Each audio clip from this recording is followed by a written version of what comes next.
Welcome to episode 40 of the Hunt Backcountry podcast, presented by Exo Mountain Gear. Right up front, I'd like to give a special thank you to Scott Doherty for leaving us a review on iTunes. Scott, we want to send you some Exo swag. Go ahead and contact us, and thank you for that review. Listeners, if you want to be entered into these giveaways for Exo Mountain Gear swag, go ahead and leave a review on iTunes or email us with your questions, comments, or feedback to podcast@exomountaingear.com. In this week's episode, we speak with Heather Kelly from Heather's Choice Meals. If you haven't heard, Heather's Choice is essentially comparable to your typical backcountry mountain house meal in some ways, but definitely has some stark differences, both in how the food is acquired, the ingredients used, the process used, and in the end, Heather's Choice is bringing an alternative backcountry meal that's packed with more sustainable ingredients and is a much more health-conscious choice to help fuel your backcountry pursuits. So we speak with Heather about her background, about her company, and Heather's Choice Meals, of course. But Heather is really not just somebody who's running a business. Her background is in sports nutrition. She's also a certified psychology of eating coach, so she is super in-depth on these topics. She's a former NCAA athlete, champion, team rower, and Heather ultimately just loves to be out in the backcountry like you and I do. So really her products and our discussion is born out of that passion that she has. I will give you an upfront warning, if you will, if you're not super into nutrition. The first half of this podcast dives deep in some points about some more advanced nutrition topics, depending on where you're at. But if you just want to hear about Heather's Choice meals and how they're different from your standard backcountry fare, for example, go ahead and skip to the second half, pick up around like the 25-minute mark, somewhere between there and the 30-minute mark, and we kind of get more into the product. This first part's more about nutrition, which we certainly think is a helpful topic, not only your nutrition in the backcountry, but your nutrition right now in preparing to hunt the backcountry effectively. As you guys know, Steve and I like to talk about lightweight gear and how helpful that is, and that's certainly true, but you know, the lightweight aspects of our gear can be overshadowed if we are not carrying a lightweight frame, our body, not a frame pack, but our body. If we're carrying it, significantly extra weight there, what good is, shaving a few ounces in gear, right? So nutrition can be helpful. All right, so we dive into that. Hope you guys enjoy it. Hope you, if you're interested, go to check out Heather's meals. Certainly some great options for you guys. Again, as always, thank you for listening to the podcast and enjoy this episode. Well, Heather, thank you so much for joining us on the podcast. How are you today? Doing awesome. Just enjoying a beautiful day here in Alaska. Yeah, we were just talking a bit before we were recording about how you had to leave your house and drive to town to actually get decent internet to make this happen, which I said is a pretty good sign that you live in an awesome place if you get spotty internet. Yeah, I went out the other morning to go feed the chickens and came probably 20 yards from a fairly small grizzly bear, but still a grizzly, and that was definitely a big wake-up call at 7:30 in the morning. Yeah, for sure. Wow. Holy cow. Where are you, in Anchorage? Just south of Anchorage in a little place called Bird Creek. Okay. Folks who have been to Alaska have maybe seen folks fishing for silver salmon there. We get a little bit of king salmon too. And yeah, I was born and raised there, and we've got 2.5 acres, and it's just a beautiful spot. That is awesome. Born and raised in Alaska. That's so cool. So I guess a good transition. Let's talk a little bit about your background kind of before we dive into the products and things like that. So you certainly, growing up in Alaska, grew up outdoors. Kind of tell us a bit about growing up there, and then kind of, I know you transitioned into sports and nutrition, and kind of what's the timeline and your background on all that? Sure.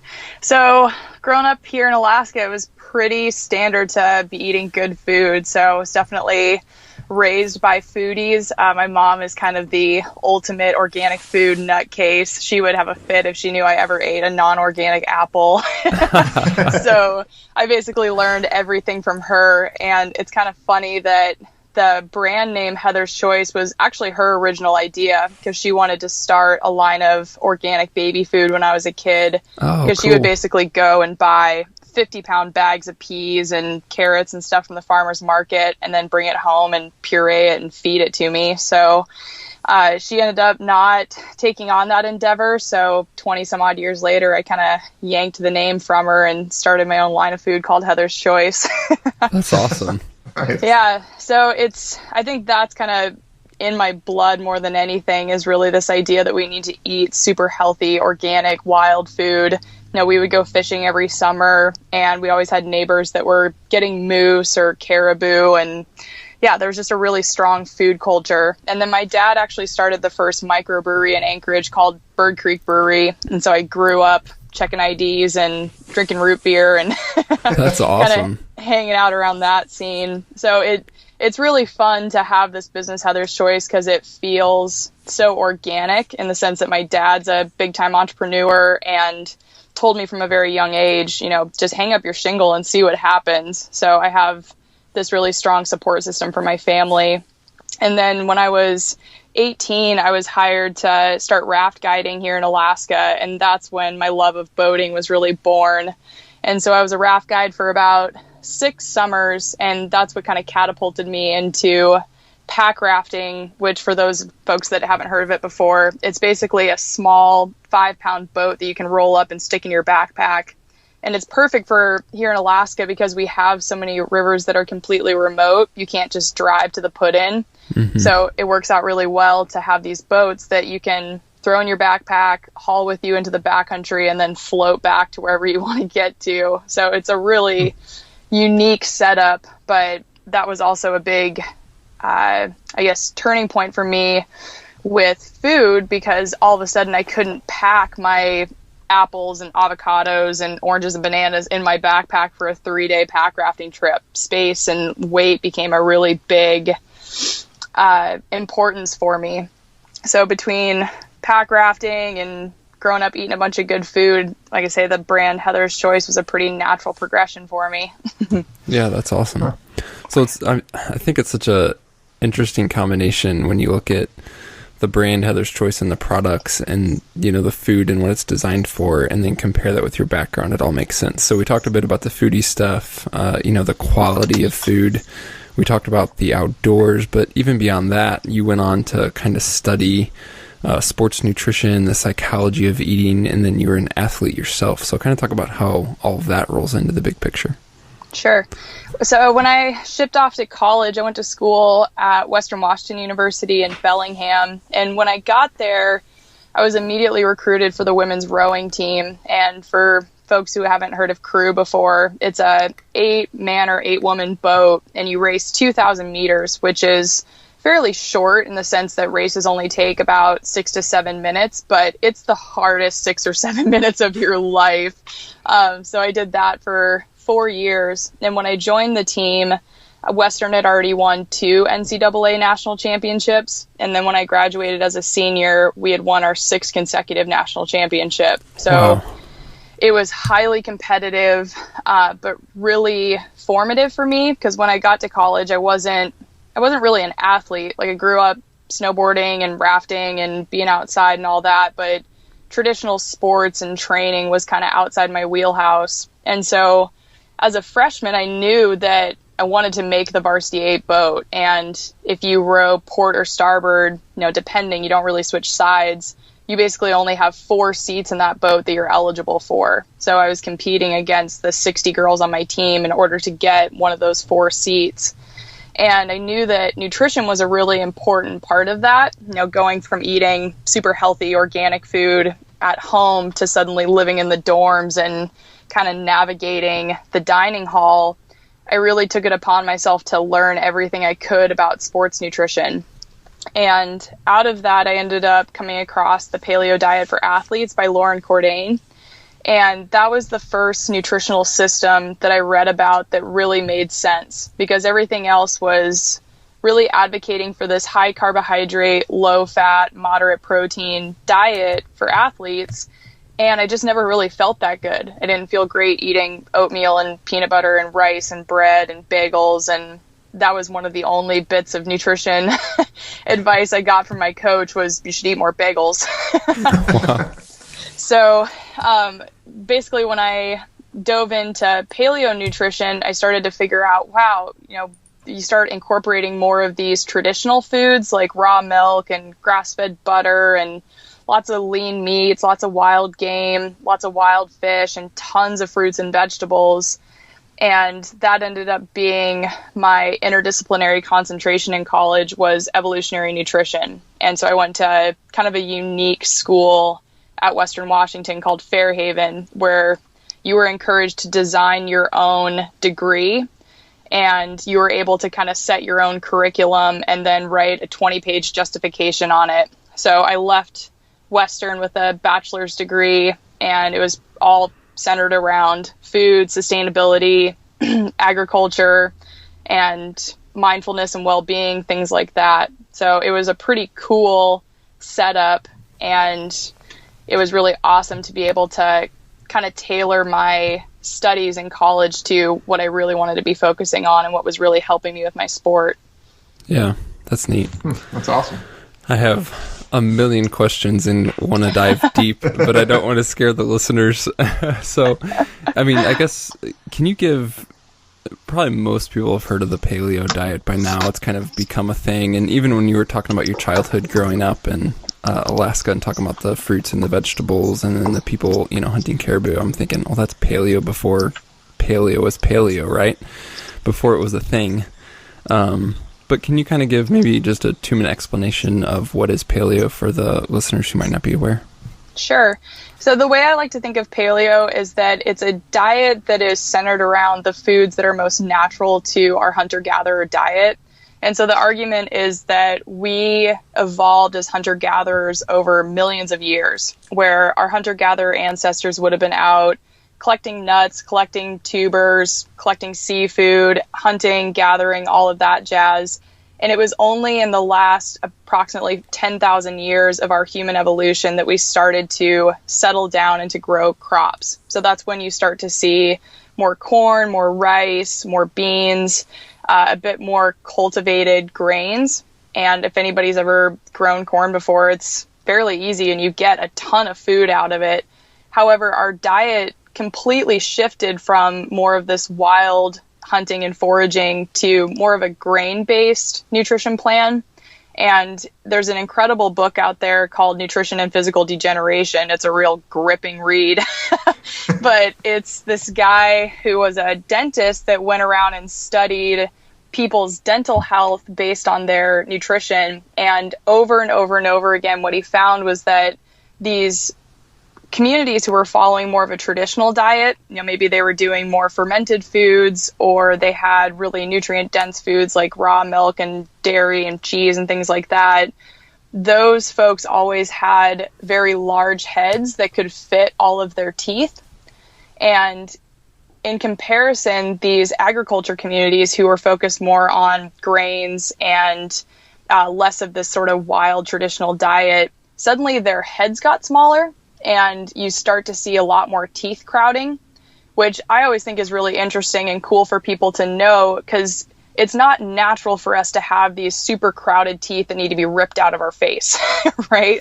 It would make more sense for us to have these very robust frames and these robust jaws that have space for all the teeth that we naturally develop. And the idea in this book is that he's identifying that these nutritional deficiencies from these agriculture-based diets are what's causing the deformation of our bone structure. So coming back to the paleo diet sort of recreates this more traditional food system that our bodies are best adapted to. And it's focused around traditional foods like wild game, wild fish, fruits, vegetables, nuts and seeds, and it's way less focused on more the agriculture-based products like grains and reduced fat dairy and industrial seed oils, things like that. So when I'm talking to athletes about the paleo diet, what I really want them focusing on is the foods that they can have rather than the foods that they can't have, because you can put together a pretty killer nutrition plan with eggs and ribeye steak and broccoli and sweet potatoes, things like that. And people can get pretty excited about it once they start to identify the foods they can have on a paleo diet rather than focusing on the foods that they can't have. Yeah. I think that's such an important distinction about diets in general, is we tend to focus so much on the negative and what we can't and what we shouldn't, versus really looking at what is all of the really good food, what should I be eating with, what is good for my body. And when you look at it that way, there are a bunch of options that are not only really healthy, but really satisfying and enjoyable. And so I think that whole mindset is really important. So what are some of the things that stand out? I mean, we've talked, about paleo, and, maybe for some of the folks who haven't researched it, haven't tried it, that's all like above their head. They're not there yet. They're not that into nutrition. For those folks, what are some of the changes that they could consider now, kind of the low-hanging fruit, small changes that they could make that you would suggest they at least start here and maybe investigate further from there? What are like the most common mistakes, I guess, in, what's typically called the standard American diet?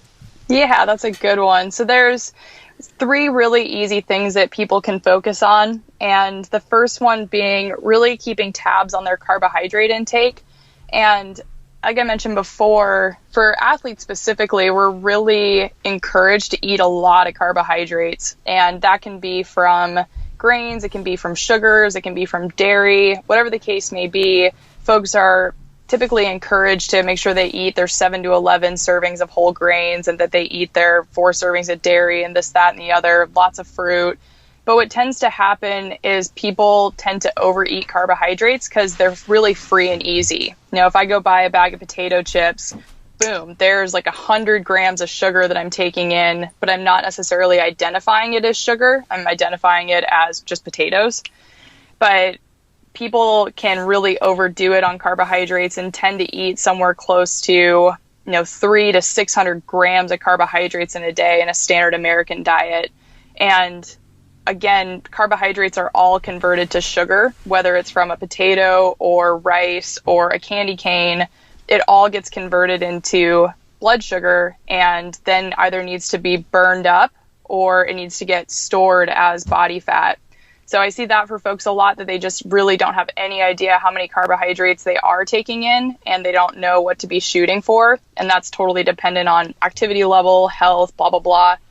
But just even starting to get an idea of how often you're eating carbohydrates, how large of a serving size you're putting on your plate at each meal, and then starting to get curious as to, wow, do I really need that much sugar every day? So that would be the first one. Secondly, it's pretty predictable that folks will be deficient in protein. And the reason for that is because a lot of us, again, reach for things like milk or almonds or protein powder, things like that, and we're not giving our body all of the essential amino acids that it needs. And so starting your day with a really protein-rich breakfast, maybe with whole eggs or breakfast sausage, preferably from a really healthy meat, smoked salmon, things like that. Starting your day with a protein-rich breakfast and then making a point to incorporate dense animal proteins with every meal, that can dramatically improve people's hunger levels, so making them feel more satisfied after they're done eating. And it can also really help with their muscular development, because if you have an athlete that's chronically under eating protein, they will fail to thrive at their sport because they're simply not rebuilding all that muscle that they're breaking down in the gym or during their workouts. And then finally, good quality fats. I see that all the time since I've been working as a nutritionist for about 5 years now, that folks are pretty fat phobic and they tend to avoid things like grass-fed butter or coconut oil or olive oil or nuts and seeds because they're really focused on how many calories they're eating each day, when in all reality, we need a ton of good quality fats for healthy hormone production, healthy cholesterol levels, healthy hair, skin, nails, all of that. So if people were to identify their carbohydrate intake, make sure they're getting enough protein, and then finally rounding out their diet with good quality fats, those would be 3 big, big, big changes that would have a lot of bang for their buck. Yeah, that's awesome. I in the last 5 years especially, I've paid much more attention to nutrition and have done done a lot of research, done a lot of reading. It's something I've geeked out on a bit, but as much as that, I've done a lot of self-experimentation. And, all of the changes that I've made have been in lines with exactly what you've said. In monitoring, things like carbohydrate intake and then playing with that. Do you have any sort of guidelines, or find any guidelines helpful in terms of amount of carbs or amount of protein? I mean, a lot of times you see those referenced in terms of gram per body weight. Do you tend to make any recommendations there? Yeah, absolutely. That's a pretty good place to start. However, it's, like I say, really dependent on somebody's activity level and their insulin sensitivity. So how well their body processes sugars, and then dependent on how much muscle mass they have or what their goals are. But just a good starting place for people is to strive for a gram of protein per pound of lean body mass.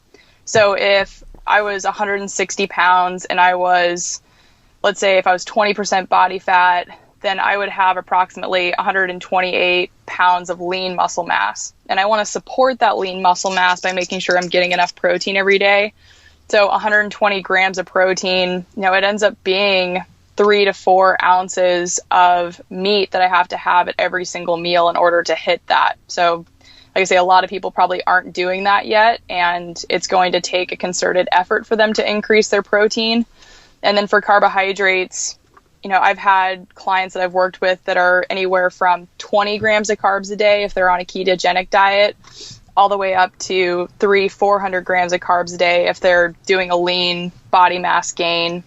But for the general athlete, even getting somewhere close to a gram of carbohydrates per pound of body weight can be a pretty healthy place to start. And then you can tweak that up or down depending on whether you're trying to lose weight or gain weight or you're seeking performance. So yeah, there's some broad strokes there, but it's all kind of in the fine details of what people are trying to do. Yeah. And then, again, we're in the weeds a little bit, and I promise, guys, that if you're not into this, we will soon get to some much easier digestible, sorry for the pun, information, especially in terms of Heather's products. But I think a lot of this sets up a good conversation about what makes your products different, and we're getting there soon. So one thing you mentioned we didn't cover yet is the fat. And so we just mentioned, okay, maybe I should have, a gram per pound of lean body mass of protein.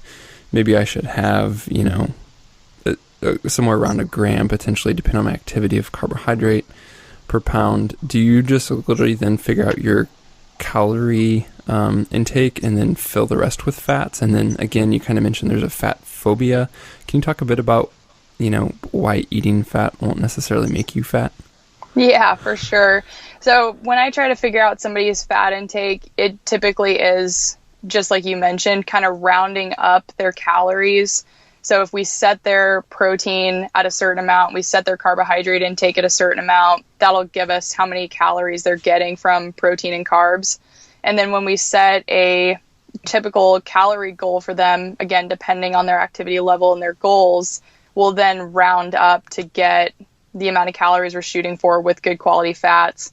And people tend to demonize fat and think the more fat I eat, the fatter I'm going to get, when in all reality, it tends to be excess sugar that is causing us to gain weight. Because like I mentioned earlier, any excess sugar can't just free float around in the body. Either it needs to be stored in our muscle glycogen, it needs to be burned for energy, or it can be stored as liver glycogen. Otherwise, any excess sugar is going to be converted into triglycerides or cholesterol or body fat. And the reason for that is because excess sugar in the bloodstream is highly toxic. So if anybody knows someone who is diabetic, and if they don't manage their blood sugar levels very well, they can end up with peripheral neuropathy, where they actually start to lose sensation in their fingers and toes and have some nerve damage there. Because once again, that high level of blood sugar is very, very toxic to the body.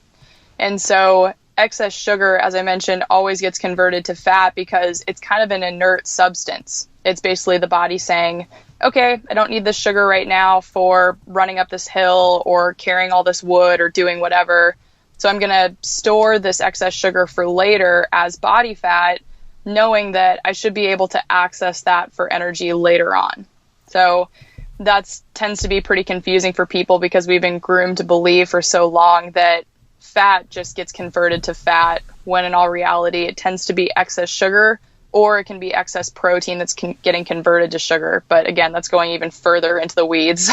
Yeah.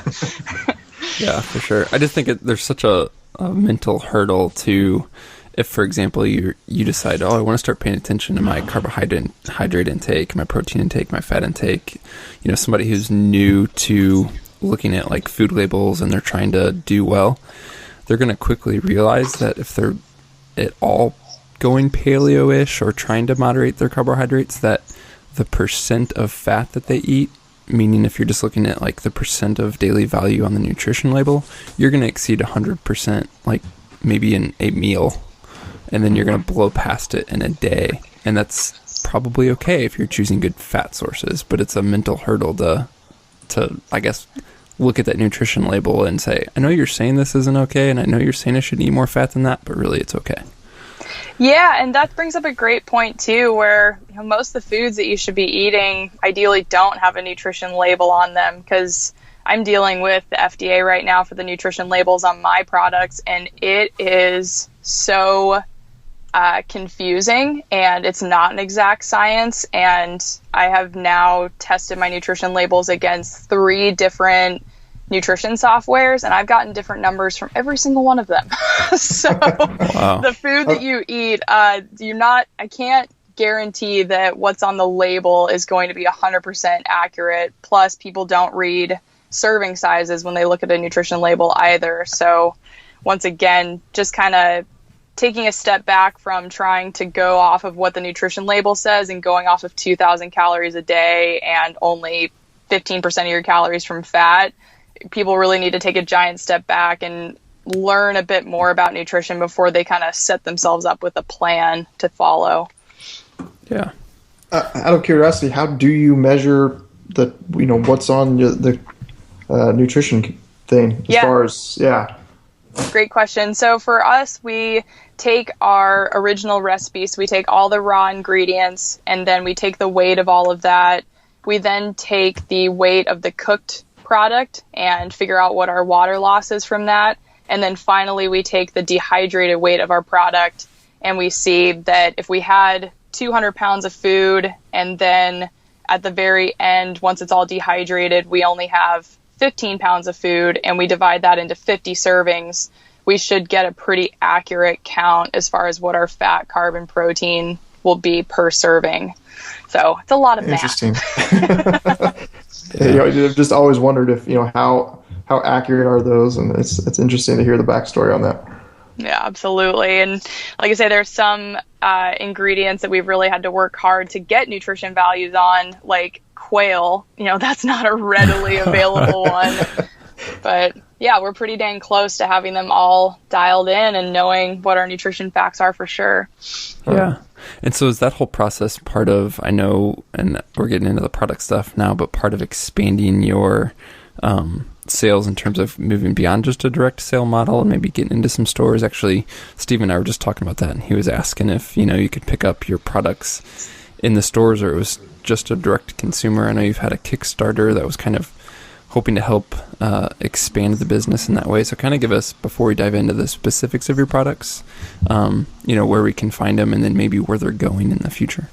Yeah, that's a really good question too, because I'm really having to make some important decisions about that right now. So right now, folks can find Heather's Choice Meals for Adventuring at heatherschoice.com, and that's where we do most of our sales is directly through our website. And then we ship from our kitchen in Ninilchik, Alaska, as well as Denver, Colorado. And we have a couple small outlets that we work with. The Hoarding Marmot here in Anchorage is a wonderful retailer that we work with. They've been one of our biggest supporters. And then we also have a retailer in Wyoming and a couple other small shops here in Alaska. But that's been the big question that people have been asking me over and over again is, when are we going to see you in REI? When are we going to see you in Bass Pro Shop and Sportsman's Warehouse and those bigger stores? And to be honest with you guys, in order to sell to a large retailer like that, we would have to sell our product to them at about 50% of our retail price. So our meals cost $15 a bag, which is twice as much as your typical Mountain House. And that would mean that I would have to sell the product to them for $7.50 in order for them to mark it up, to the $15 level. So that means then if I want to make a product on it or a profit on my meals, I would have to make them for, $3 or $4 a bag. And it's just not possible with the ingredients that we use. So for example, when we buy 100% grass-fed bison for our dark chocolate chili, it costs us close to $10 a pound, sometimes a little bit more, depending on availability. And we put approximately a quarter pound of bison in every single entree, so you're getting over 40 grams of protein in that bag. And that would mean that we have $250 of just meat invested into every dinner that we sell. So you can imagine with labor and with all the other ingredients and with the packaging, it would be pretty well impossible for us to right now to make a profit if we were selling to a lot of big retailers. So we're definitely at a crossroads with that of like, man, is it something that we should be striving for, is to produce our meals for $3 or $4 a bag? Or do we stay much more focused on direct consumer sales and really just work with a couple small retailers who don't mind having a much smaller profit margin on the products of ours that they sell? Yeah. And you're committed in terms of the overall business model to actually make money? I mean, that seems like part of the problem. Well, that's the idea anyway. It's funny. Like when I started this business, I really wasn't thinking in terms of like, oh, I'm going to create this, multi-million-dollar gig and it's going to be this huge deal. It was more, wow, I've got this really cool idea and I've got friends who are going pack rafting and I want to put good food in their backpack and this is going to be fun. And so I'm always kind of coming back to that for myself of why am I in this? Why did I start this? And understanding that, yes, I want to be able to make enough money for myself to go on my own pack rafting trips. I didn't get into this in order to make $1 bajillion. Otherwise, we wouldn't use grass-fed bison and we wouldn't use wild-caught salmon because it's so damn expensive. Yeah. So, I mean, you've clearly hinted at it, but the most, comparisons we can make, I think, that are helpful for this audience are to compare your meal options to something like Mountain House. That's kind of like the de facto standard, right? And so you've already hinted at, the quality of the food that's there. What other differentiators are there between what you're offering and then what Mountain House is offering? Sure. So the first big difference is people likely, if they're buying a backcountry meal, whether it's Mountain House or another brand, they're probably buying freeze-dried food. And our food is all dehydrated. So it's a totally different process. And the reason why I like dehydrated food and why I've chosen to go with that is because the food is actually smaller. So people will notice that our packaging size is about half the size of a typical Mountain House meal. So dehydrated food will be a little bit smaller. It will be a smidge heavier, but we're still striving for 100 to 150 calories per ounce with our dehydrated food. So it feels like a pretty reasonable trade-off for me. And then lastly, what I really love about dehydrated food is it's very approachable. I'm working on an ebook right now to release to our customers that can show them how to dehydrate their own meals and snacks for adventures. Because I think owning a $100 dehydrator and being able to dehydrate your own food, whether it's for the backcountry or just having it home, it's a really awesome skill to have. And it's really fun. And it's a great way to preserve a product without having to stick it in the fridge or the freezer. So those are two major differences for folks, is just to understand that our food is going to be smaller, it's going to be dehydrated, and it's also, like I say, something that they could do themselves at home. So it takes a little bit of the mystery out of it, I guess. Yeah. Is there any nutritional difference between dehydrating and freeze-dried as far as the end product? Man, that's a good question. I cannot find any real good data on that. I've read everything from, freeze-dried maintains more nutrients to dehydrated maintains more nutrients. I think it really depends on the temperature as well as the duration that the product is in the dehydrator. As far as carbohydrates and protein and fat, we should maintain that really, really well with dehydrated food, since all we're doing is removing water. That's the only difference. Yeah. Is the, for lack of a better term, cooking process the same? So in terms of if a guy's, day 5 on a backcountry hunt and he has a mountain house and a Heather's Choice meal, is it still essentially pour the boiling water in and wait? Is that the same for both products? Exactly. And dehydrated food does take a little bit longer, so we recommend that folks wait about 20 minutes for our meals to rehydrate. So that's another trade-off for our stuff. But, if you boil water, add it to the bag, and set up your tent, boom, your meal's done. So it ends up working out pretty well. I think waiting an extra 5 minutes isn't too much to ask for folks. Yeah. You mentioned something that I had notes down for later, but love to tackle it now since you mentioned it. One is I saw mention of the ebook, and I'm just super excited to see that come to fruition, because I've been wanting to dabble in dehydrating some things myself, certainly starting with snacks and not whole meals, but maybe eventually we'll get there. So one is, how can folks get that ebook when it's available? What's the best way to make sure that they're in the loop on that? Yeah, if folks are interested, definitely heading over to heatherschoice.com, and we have a small newsletter opt-in in the bottom right-hand corner of the website. And I send out newsletters probably monthly, just to let folks know about exciting stuff and kind of keep them in the loop of how the business is growing and expanding. So I'm hoping to have that ebook out this summer, June, July, realistically. And folks can definitely get an invite to download that as soon as it's ready. And I would say that, honestly, dehydrating meals is probably going to be one of the easiest things you do, because you could take your leftovers from last night, cut them up into little pieces, and spread them thin on your dehydrator trays, and the next morning it would be ready to take into the backcountry with you. That's awesome. So on that note, do you have recommendations for dehydrators, like specific models or options, maybe at a couple different price points? Yeah, you can get dehydrators for fairly cheap. I think maybe your cheapest is going to be $60 for a brand new one, all the way up to a couple $100. We just bought our second commercial dehydrator, which is like, $16,000. It's a big old machine, but it's awesome. And I really like Excalibur. That was one of my first dehydrators, was a simple 5-tray dehydrator that just sits on the countertop. And the other one that I've bought quite a few of is a Nesco, I believe it's a Harvest Master. You'll find them on Amazon for really cheap and easy. And it doesn't matter too much which one you get. Some of them have air that flows from the top. Some have air that flows from the back. Regardless of where the airflow is coming from, you're going to need to rotate your trays a little bit as the food dehydrates, because food will either dehydrate quicker in the back where the fan is, or it'll dehydrate faster on the top where the top tray sits right below the fan. So that's kind of the only downside of some of these home units, is you have to be actively rotating the trays to get an even airflow throughout. Okay. Very cool. What are some of the other, just in terms of, while we're kind of on the DIY topic and then relating that to health, what are some of the other good options that people can be bringing into the field for extended hunts that don't necessarily have to be dehydrated, but are maybe good nutritional alternatives to just, kind of the standard sugar-packed commercial goodies that we all tend to bring?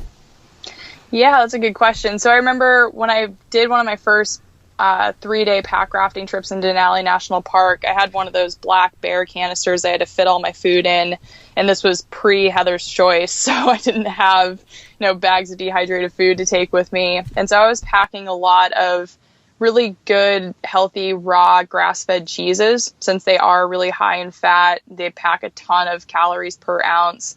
So that can be a really good one. I also really like kippered herring, or any other small tins of fish that you can easily crack open and eat. Because once again, getting protein is probably going to be the hardest thing for people. So really seeking out some good smoked fish or canned fish, or some really good clean jerky, even some salamis that are pre-sliced. Those things can be really good to bring into the backcountry, since they're salty, and that makes them more palatable, so you're going to tend to eat more of them. But then they're also going to be really protein and fat rich. So those can be good options. And then some really clean roasted, salted nuts can be a good thing to bring with you. Again, that's going to be more fat than protein, but once again, it kind of gets you more salt rather than sugar. So that's pretty much what I always bring is some nuts, some cheeses, maybe some grass-fed Kerrygold butter to put in my coffee in the morning, and then some really good smoked jerky or smoked salmon, something like that is also a really good thing to bring. Yeah. And another benefit, I mean, besides the nutritional aspect of the high-fat foods for the backcountry trips, which is something we've talked about when we've debriefed our food lists in previous episodes, is, you know, fat literally is more bang for your buck, just in terms of there's more calories per ounce. And so we've talked before about how, you know, taking all of our food and trying to shoot for, you know, like not going over 1.5 pounds of food per day, but still getting solid calories, you need good fat in that to get the right amount of calories and still maintain relatively lighter weights. So just to remind you guys on that one. So let's talk a bit about your meals. We've certainly covered the the quality of ingredients. You mentioned that, you know, not only is it probably, you know, for example, more meat than a Mountain House, but it's, you know, grass-fed meat. It's, you know, naturally sourced, things like that. We've talked a bit about the dehydration versus freeze-dried. One thing in looking at Mountain House that always stands out is the sodium content, and it's usually just seems to be sky high. Are your meals as high in sodium, and why could extremely high levels of sodium be a bad thing for extended hunts like that? Sure. So I hear that from my customers a lot, that they tend to kind of swell up when they eat a Mountain House because there's so much sodium and it causes them to bloat a little bit. Our stuff, we make a conscious effort to make sure we're not adding too much salt to our recipes, because salt can actually inhibit the rehydration of food. And it's interesting when I'm working with the guys in the kitchen who are actually cooking all this stuff for me, I'm having to say to them, hey man, dial back the salt, because even if it tastes perfect when it's off the stove, and these guys are all professionally trained chefs, so they know what they're doing, and they may salt the food and say, okay, this is really, really good, it tastes just right. But then once you dehydrate that, if you take 1.5 pounds of food and dehydrate it down, it's only 4 ounces. And when you rehydrate it, it's only about 12 ounces of food. And so that salt is really concentrated because you've lost quite a bit of water weight and bulk in that meal. So like I said before, we make a conscious effort to make sure we're not over salting our food, because when you're rehydrating it, it can taste overly salty. Whereas I think a lot of these other companies probably use quite a bit of salt for preservation, where for our stuff, we're more focused on the water activity and making sure that the food is bone dry in order to make sure that it's preserved, rather than using salt as a preservative. That's something I noticed on your website. You mentioned not necessarily having an expiration date, but recommending eating it within 1 year. What's kind of what's that process for you guys? Sure. So ideally what we're going to do is send everything off the lab, and they will come back and say, hey, your stuff is good for 2, 5, 10, 15, 25 years, whatever that number is going to be. And my recommendation for people to eat it within the season they buy it is a pretty conservative one, because I've had food that I dehydrated, close to 5 years ago that's just fine so long as it's stored in a cool, dark place. But for folks who are maybe taking the meals in their backpack for multiple trips, or maybe they don't get through all of their food, to then take that bag and throw it back in the pantry, if it gets punctured at all, or if it's exposed to moisture, that can really compromise the quality of the food. So it's just better to say, go ahead and eat it within the season that you bought it. However, with that said, I've had people buy this stuff in 5-gallon buckets, 75 servings at a time for emergency preparedness. And if you were to keep that in a 5-gallon sealed bucket, it'd be totally fine since the food is completely dry. Okay, cool. So what are some of the unique demands nutrition when you factor in, a 5 to 7 day hunt and hiking miles per day, gaining and losing elevation? What are some of the unique nutritional demands of that, and then how should we be fueling for the hunt? I mean, we talked a little bit clearly about everyday nutrition and carbs and fats and all that, but should that change at all for an extended hunt? Great question. So for a backcountry trip, obviously your calorie intake is going to be quite a bit greater than what you're doing at home. So that's a big thing for people to consider, is just really overshooting their calories and maybe even doubling what they would do at home. So that's definitely one recommendation. And then one of the things that comes to mind for me is always immune system support, because if you're doing a trip that is really physically demanding, maybe you have adverse weather conditions, maybe you're not getting good sleep, you're carrying a heavy load, all of those things are pretty strong stressors on the body. And so you want to think about the different foods and supplements that are going to support your immune system through that kind of a trek. And so I typically bring things like emergency packets, or again, dried fruit, things like that, stuff that's going to have quite a bit of vitamin C in it, because that will help boost your immune system. But then I also like to bring packets of probiotics. There's a company called Go Live that makes a little powdered probiotic that you can just mix in water. But having something like that that's going to kind of take care of your gut biome is also really helpful, since that healthy gut bacteria can actually die off under a lot of stress.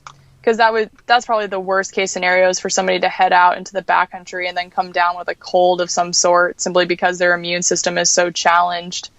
But then after that, like I said before, keeping your protein as a priority is definitely going to be important, because folks will tend to just reach for carbs over and over and over again, and they never have that sense of, yes, I'm full, I'm satisfied. And that's why I like to really put a lot of effort into making sure our meals are really high protein or have an adequate amount of protein. So that way, when somebody's finished eating, they don't feel like, oh, I just ate, 2 pounds of rice and now I'm sickly full. They feel like, wow, I am satisfied. I have eaten and I am done, and I can go to bed and get up in the morning and not feel like I'm going to chew my arm off because I'm so hungry. So we've talked, just I guess briefly about the meals, but go ahead and kind of give us a rundown specifically on the, the full meals, the dinner type meals, and some of the offerings that you have in terms of the options. Yeah, we currently have 6 dinner entrees, and I'm always working on more recipes. Last night was actually the first night that we started the development of our soon-to-be chicken mole. Nice. So that's a fun project. Right now we have a smoked sockeye salmon chowder, which is my all-time favorite. We actually take the trimmings from cold smoked lox from a seafood processor up here in Alaska, and we take the tail and belly meat and cut it up into little pieces, and then pair it with peas, carrots, potatoes, coconut milk powder, dill, cayenne, and white pepper to make this really hearty chowder. And that's probably our most calorie dense meal. And then we have a dark chocolate chili with bison, and it has yams, tomatoes, tons of spices, this really good ground bison meat, and onions and garlic. And then we have Mom's Paschetti, which was the first meal that I ever took into the backcountry with me. It is literally how my mom makes spaghetti, which is mushrooms and zucchini, a bunch of ground meat, and then a really thick tomato sauce with herbs de Provence. That's like her signature dish. But we put it over spaghetti squash instead of noodles to make it gluten-free. And that's how I would make it at home. And then we have a chipotle cherry chili that has shredded quail meat and these big fat Bing cherries in it. They're super good. Finally, we have a tomatillo rancheros, which is a really thick green chili sauce made with fresh tomatillos, and we pair that with venison. And then the last one is our newest meal, which is Ethiopian dorawat, and that is my second favorite because it's just gritty, and the recipe starts with 2 cups of paprika. Wow. So it's awesome, but we use quail meat for that as well. And it's a North African curry dish with white basmati rice. So it's really fun because all of these recipes are really things that I would make at home if I was to have you guys over for dinner. And we simply took these recipes and then spread them out thin on the dehydrator trays and take them into the backcountry with us. Yeah, awesome. That is cool. What about those, what would you call them? Snackaroons or? Packaroons. Packaroons. What's those about? So that was one of the first things that I started making with my dehydrator. I think I was still even in college, but they're little coconut cookies because I'm a little bit of a macaroon connoisseur, if you would. But I wanted a gluten-free, dairy-free, egg-free option. So they're simply shredded coconut butter, maple syrup, and then lots of different spice combinations. And they're these small coconut cookies that pack over 150 calories each. So a pack of 2 of them will get you pretty far down the trail.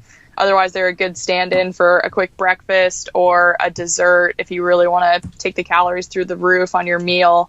But we have 6 flavors of those, and then we also have 6 flavors of our buckwheat breakfast, which is a gluten-free hot cereal mix. Because I always found that when I was going camping, I would try to bring packets of instant oatmeal and a packet of peanut butter and then some protein powder and make this like concoction in a bowl, but it was always really and it was super sticky and like super sweet and just made a big mess, and I was never crazy about it. So the buckwheat breakfast is my improved version of a hot cereal for the backcountry. That's awesome. Nice. Go ahead, Steve. I was going to ask about protein powder. I'm guessing you'd prefer getting your protein from natural sources of meats and nuts and stuff. How do you feel on protein powder as a supplement? Man, that's a great question. So protein powder as a supplement is awesome. If it's a meal replacement, I think that can be a little problematic.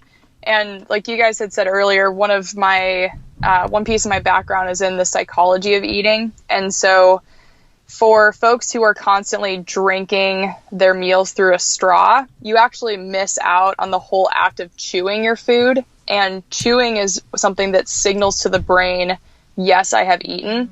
So a lot of times if we are drinking all of our calories, then our brain doesn't register that we've had a meal. And so suddenly you might drink 1,000-calorie smoothie, if you put peanut butter and bananas and protein powder in there and everything. But 2 hours later, your brain is going to say, hey, I don't remember eating. I wasn't involved in the act of chewing that meal, so I need more food. And it's just this little trick our mind can play on us. So the only time I really use protein powders is if I'm working with an athlete that's really having a hard time gaining weight, or they're really having a hard time hitting their calorie goals for the day. We might incorporate some whey protein isolate for them, especially around their workouts. But for myself personally, I feel like I never really need it because, once again, I tend to like to chew my food. Do you, while we're kind of on the topic of supplementation and things, do you think anything is necessary in terms of hydration for an extended trip beyond just water? Things like electrolytes or sodium, things like that? That's another good question. I feel like here in Alaska, since we don't have really hot conditions, I've never had to use anything like that. However, I did do a pack rafting trip in Utah last spring where we legitimately got heat stroke, and it was awful. And some powdered coconut water really made a difference. So I think it's really dependent on the weather conditions, where if you're going to be sweating an unbelievable amount and really losing a lot of electrolytes and a lot of salts, it can be worthwhile to bring something to add to your water just to simply make sure that you're replacing all that stuff that you're losing through sweat loss. So again, I think it's kind of weather dependent on that stuff. Interesting. I had no idea that powdered coconut water existed. Oh, it's great. They make some great cocktails when you're camping too. That's awesome. I've had coconut water, but I didn't know you could have it in powdered form and then pack it into the backcountry. And yeah, I'll have to include some recipes in the ebook for you. Yeah, that would be awesome. Was there anything else, Heather, that we didn't cover that you think would be helpful? Again, for hunters who are out in the backcountry, most often hunting hard for multiple days back to back.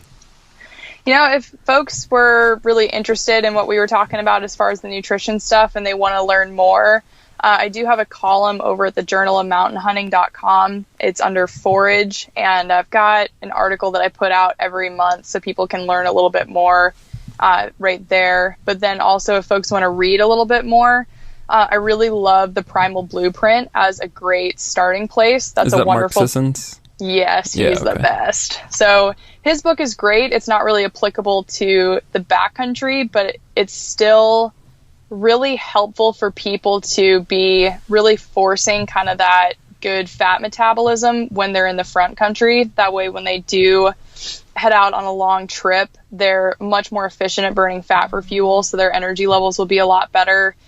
They can be a lot more strategic with packing their food since they can take a lot more fats and a lot less sugars. So I would say the Primal Blueprint is great to read.